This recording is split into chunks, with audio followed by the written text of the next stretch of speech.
Yes, they are fueled by the enemy, but most of the time they are not the enemy. They are just your immature self.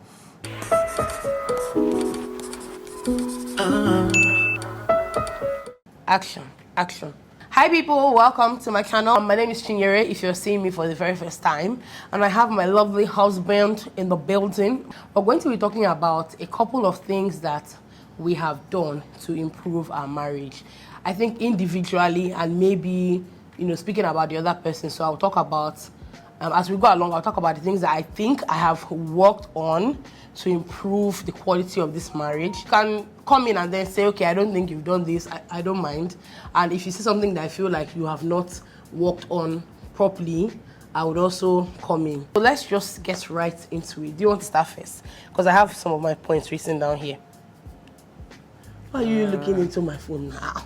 I did not take any notes, I must tell you that. I know you didn't take any notes. I felt it wasn't something that I needed to take note about. It's something that is an everyday thing. So as long as we don't have to wait for you to... Yeah, point one is I've been able to address my anger issues, at least to a very, considerable level. Extent, yes. Okay. I've been able to do that, and I've been able to set one thing in my mind. I call it the patient clock. It goes tick, tick, tick in my mind. Okay, what I mean is, I project things in my mind as it's happening. I try to put myself in the other person's shoes. Okay. How would I feel if I get this reaction? How would I feel if this happens? You understand? So that's why I bring in the patient's mood, and I just tune it in my mind. Don't get angry. Don't think about it. It's one of those things. It's the normal thing in a lot of marriages. You can get better. Don't worry. Just calm down. Calm down. I try to talk to myself. Okay. I try to just ease myself out, and it's been working so far. Like I said, I'm trying to get better every day. So point one is the anger thing.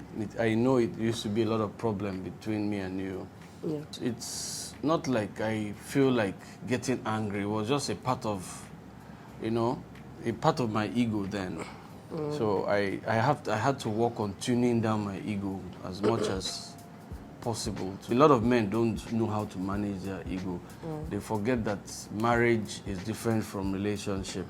Just the same mistakes men make, women also make. But being able to balance it and teach your partner, it's a whole lot. It's beautiful, yeah. Okay, I will agree with him on that. I think there's been a lot of improvement in that regard. So, well done. I'm going to continue to help you. Amen. One thing I've done that I think that improves the quality of this marriage is, I'm not there yet, but I think it's something that I'm trying to intentionally work on, is learning to ignore and respond later.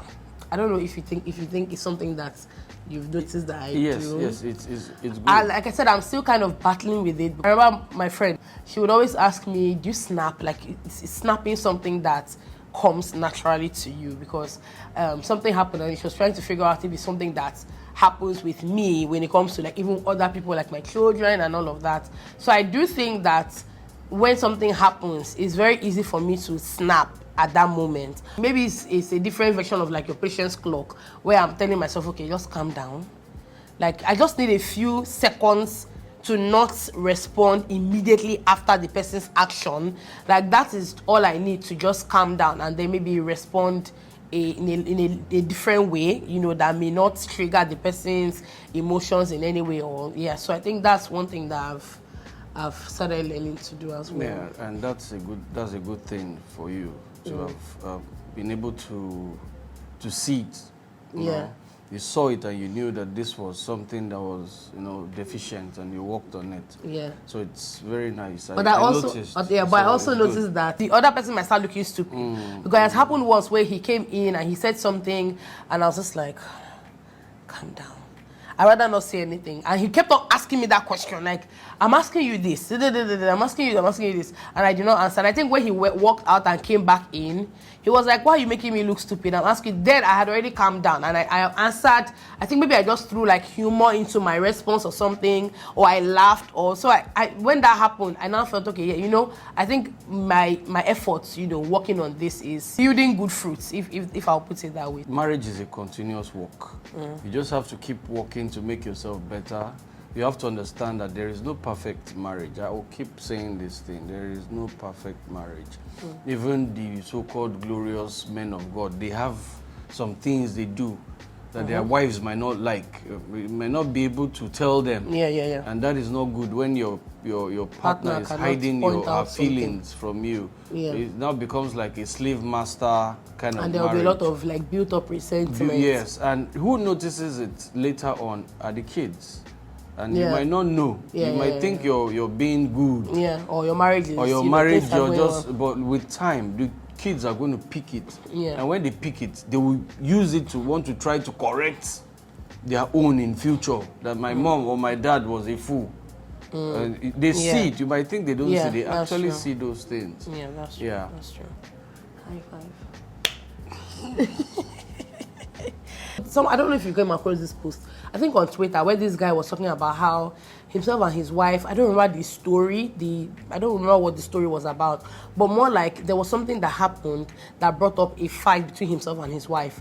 And looking back at, like, with the way the thing happened, it did not look like something that should have blown up to that point. So he was just saying something like, sometimes it's just the devil trying to pour fuel on fire in your marriage. And I think that has happened a lot for us, where something very, very minute, like the smallest thing would happen, and then you're talking about it for hours, and then it's unraveling, and then before you know it, you're bringing up matters, and then it's just opening up so many issues.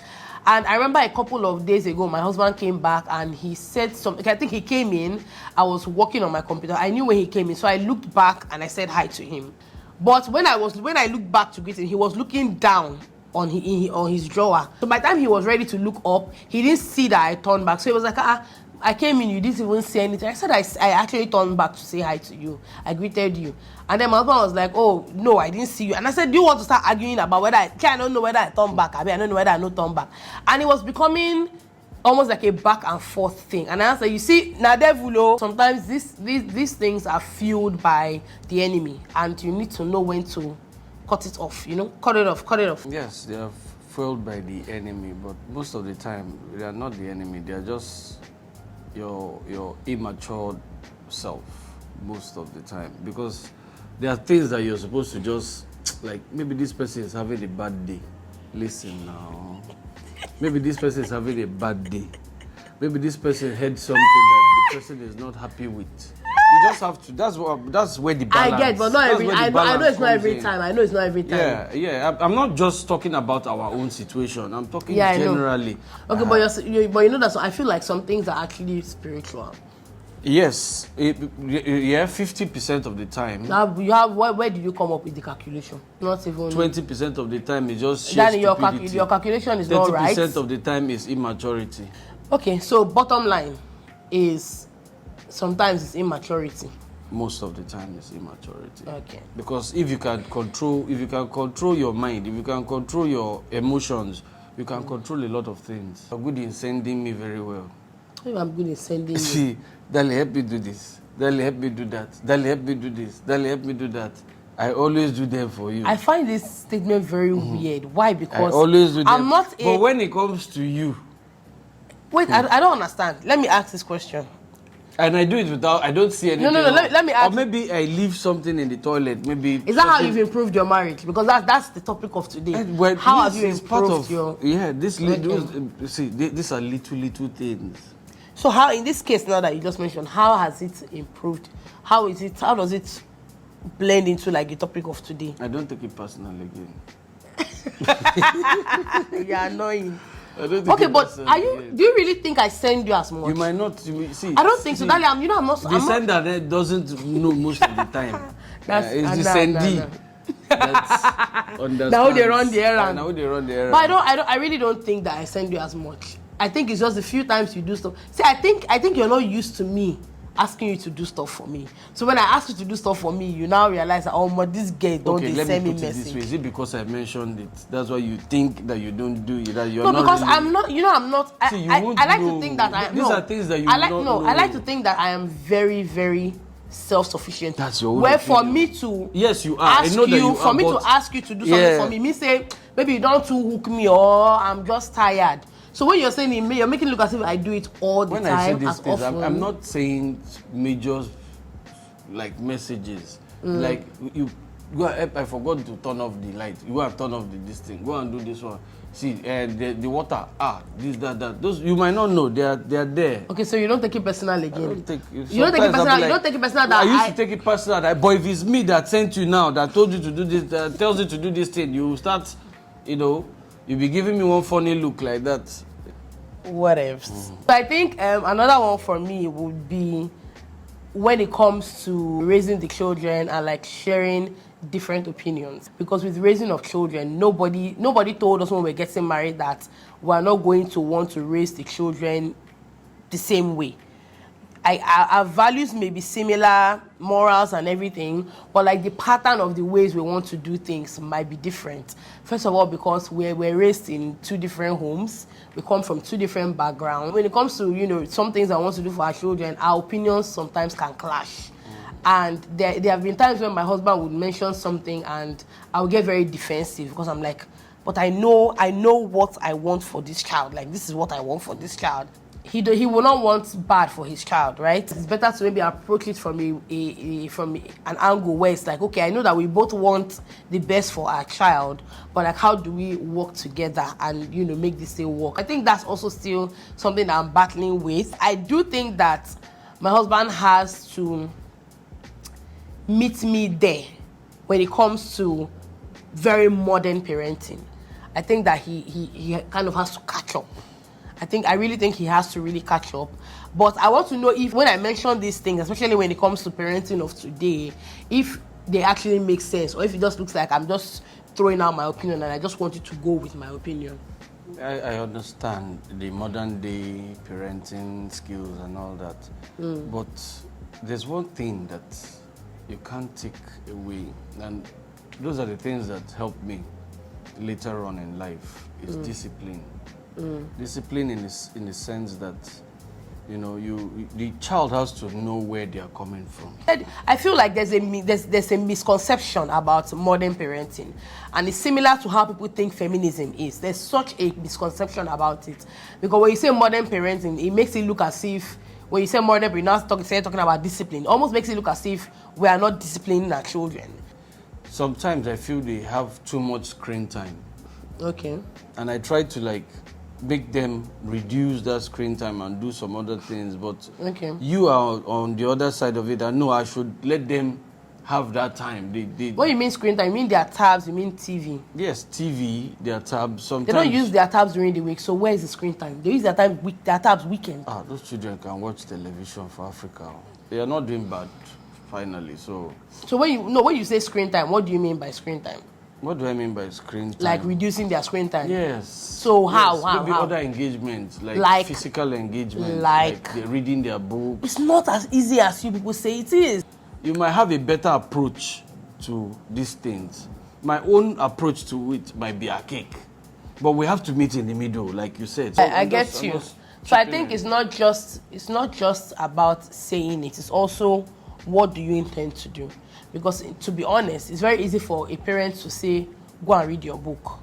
But how engaged do you think your child will be if you ask a 6 and a 7-year-old to sit down and go and read their book? What do you want them to go and read? Do you understand? Or like if you as a parent say, okay, let's get into this activity.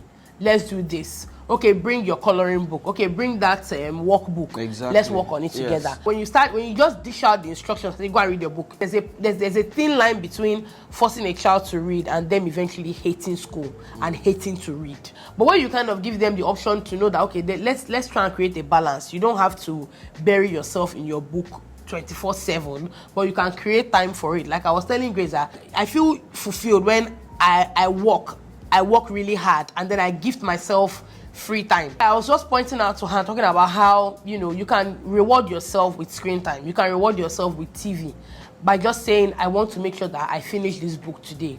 I want to read this topic, this amount of subjects, and then when I'm done, I can now go to the TV and watch. I know that I've done, you know, both things. So I just think when it comes to, you know, reducing screen time, there are a lot of activities that we also have to get into to keep them busy, you know, to keep them busy and occupied.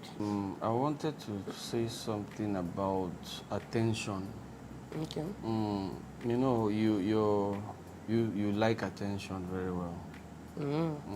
Like attention. I've learned to before. Sometimes, you know, there are times you want to talk. I'll pretend as if I'm listening, you know, and at the end of the day, then you now ask me a question. I'll be like, you not know what I said. Yeah, I will not remember. That's why they say you can tell husbands your secret. They did not hear you. Yeah, you see, attention is very important, especially in marriage. You need to know what that person wants to communicate with you. So what I do now, if you notice, if you've observed now, I'll tell you, wait, let me finish this thing so that I can give you that attention. Because if you don't allow me, and sometimes you are very impatient, you'll be like... Because I won't pour the thing, and after pouring that, I get another one where I won't pour again, and I'll pour That's the pour. where you need to correct. Sometimes you need to just allow me finish. It doesn't mean that I'm gone. I just need to tidy up that thing at that moment so that I can give you that maximum attention. Okay. And pour myself into what you want to share with me and be able to contribute very well. Okay, but yesterday you actually did it. You were lost yesterday night. I can't be 100 every day now. Okay. So there are days expect 50. It's a work in progress. There are days expect 30. There are days expect 100, 90. Okay, so it's a work in progress. So it's a work in progress. Yes, exactly. Okay, I like that. So is there something that you would say I have done, maybe that I didn't mention? You've matured now. You're maturing. Like you said earlier on, that you've learned how to calm yourself down before you respond. You are a little more caring now. Yes, but your time is very. You hardly have time. It's not bad. I understand you're busy. Me too, I'm busy. But sometimes you don't just create that moment and. I mean, I try.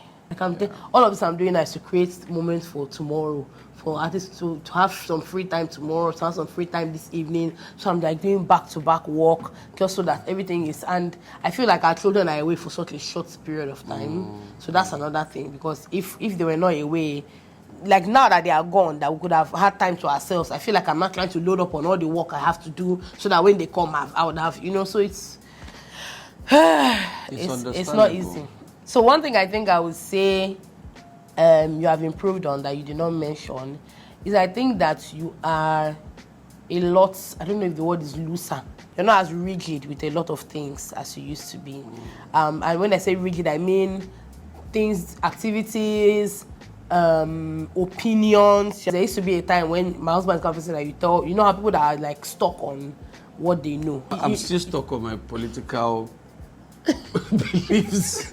He's not really like, you know, set in his ways, more like, yes. I'm calmer now. There's no point. I don't even have the time to start arguing anymore. There's no energy for that. And I think with other things in general, even with handling the children, you know, responding to the children, I think that a lot of things that maybe I would mention once in a while, I kind of see you putting them into action now, which is good. I love it.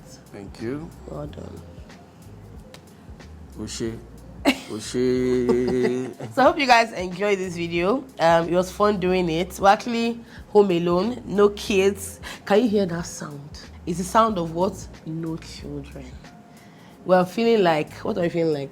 Honeymooners or empty nesters or whatever. Don't forget to give it a thumbs up, subscribe, and share this video with your friends, especially your friends that are married. So yeah, watch this video with your husbands and your wives, and let us know in the comments things that you have done that have improved your marriage, because it's never over. We're still learning, right? Every day. We're still learning every day, and we can also learn from you guys. So leave me comments down in the comment section and subscribe to the channel. I'll see you in my next one. Bye.